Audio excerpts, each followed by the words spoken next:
So first thing, I want to address specifically white families in Riverside County, okay, or white families in the state of California in red counties.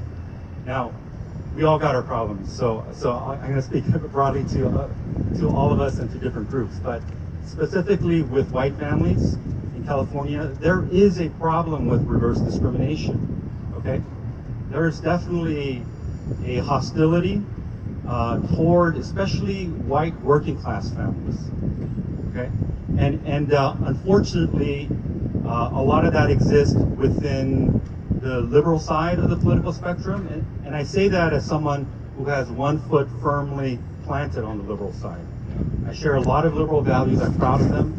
I've fought for many liberal values my entire career, but I can acknowledge that there is a hostility, there is a contempt for white working class people, and that has become politically acceptable, and that is a very dangerous thing.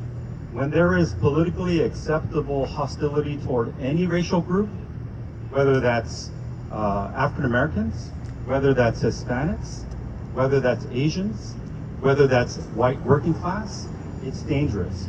And that's why I personally have cared about this case so much. That's why Dane and I have been hitting the streets. And specifically to white families, you need to stand up. You need to stand up. And if you are in California and you're like, well, I'm in a blue state, there's nothing I can do about it.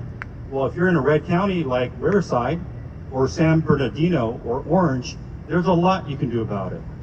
Make sure your local government is not facilitating reverse discrimination.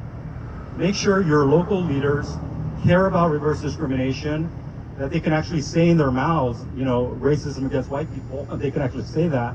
Right? People can't even say that. We can barely get any kind of news coverage for this case. So, again, to white families, you got to stand up. You owe it to your kids to stand up.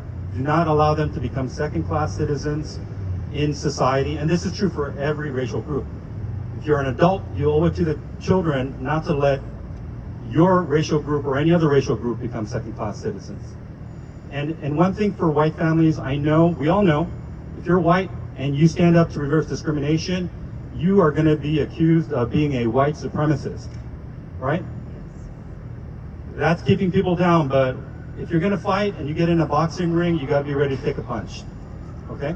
Second, don't walk into the punch. The way you avoid that sticking, that accusation sticking, is to make sure that you fight for reverse discrimination in a larger context, right?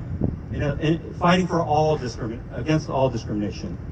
Care about other groups and fight with the other groups against discrimination which hurts all of us. So that's my advice to the white families, right? Don't let the accusation of white supremacists stick. So make sure you fight for reverse discrimination, but seek support of other communities and fight against all discrimination. And then you will be politically successful. And then if you're in Riverside or San Bernardino or Orange, you have every opportunity to be successful, because these are, at least in the last election, they were red counties.